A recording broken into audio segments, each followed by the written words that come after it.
semuanya, jadi pada kesempatan hari ini saya akan menjelaskan tentang hasil observasi saya yang saya ambil dari Taman Nasional Bunaken, dan judul saya itu Keindahan Ekosistem Laut Taman Nasional.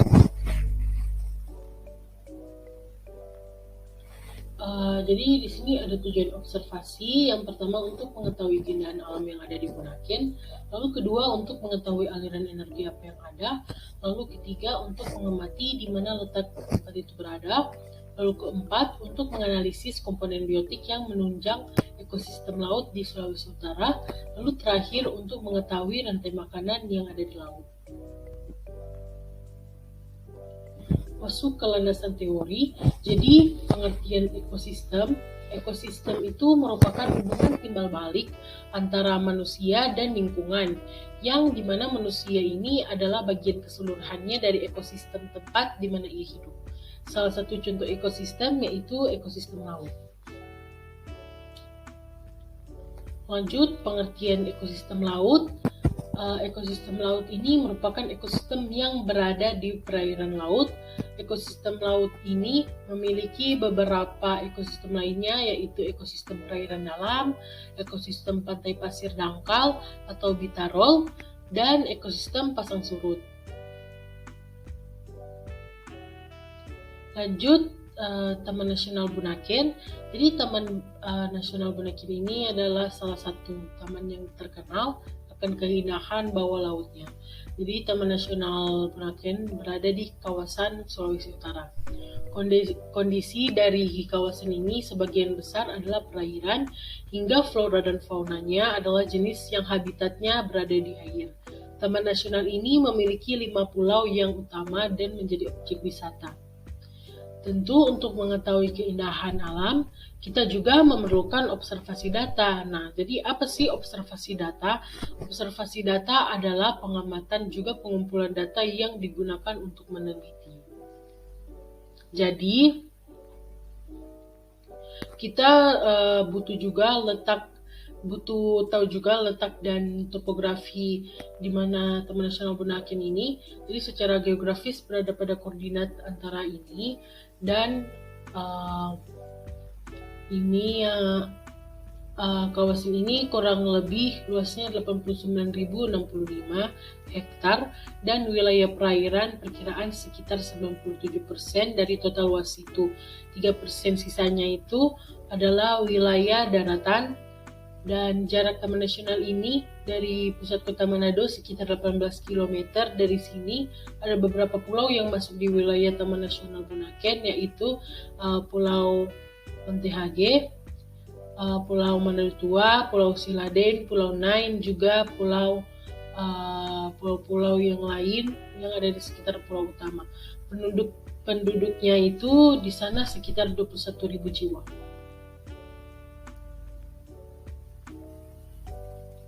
Lanjut ke hasil observasi. Jadi hasil observasi saya ini komponen biotik. Komponen biotik ini adalah daerah sekitar yang terbentuk dari komponen biotik.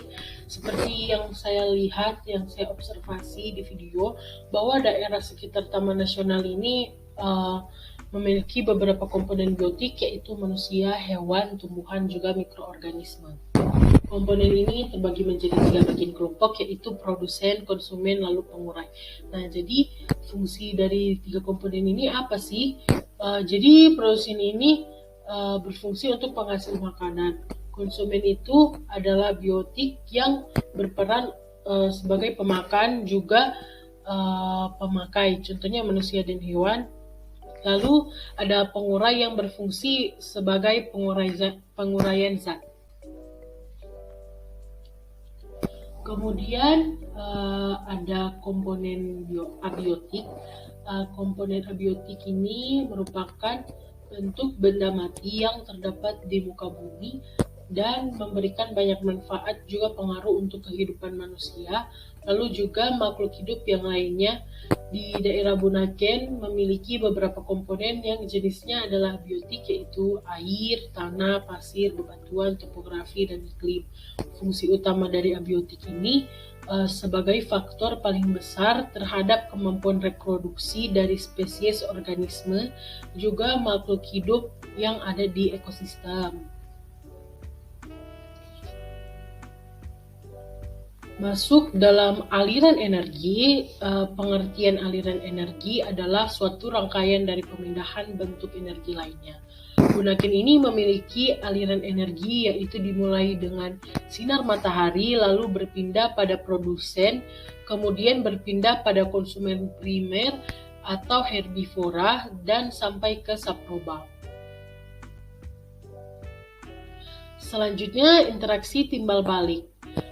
Interaksi timbal balik ini penting karena hubungan mereka ini merupakan hubungan antara individu dengan individu atau kelompok dengan kelompok yang melibatkan saling memberikan bantuan dalam proses timbal balik pada ekosistem laut.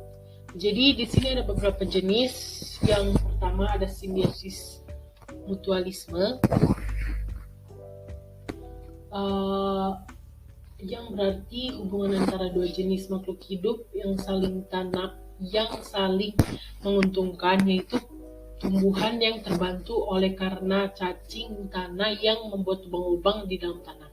Air juga tanah yang memerlukan tumbuhan menjadi lebih mudah sehingga bisa mudah meresap dan diresap oleh akar.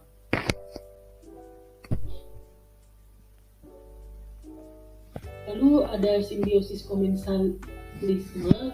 Simbiosis komensalisme adalah hubungan ketergantungan antar makhluk hidup yang dimana satu pihak ini untung akan tetapi pihak yang satunya tidak dirugikan. Contohnya adalah ikan remora yang menempel di tubuh ikan hiu atau ikan paus.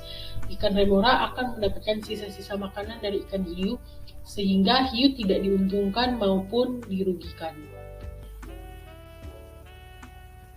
Yang terakhir adalah rantai makanan di laut. Jadi rantai makanan itu merupakan peristiwa makanan dan dimakan antar sesama makhluk hidup yang mempunyai urutan-urutan.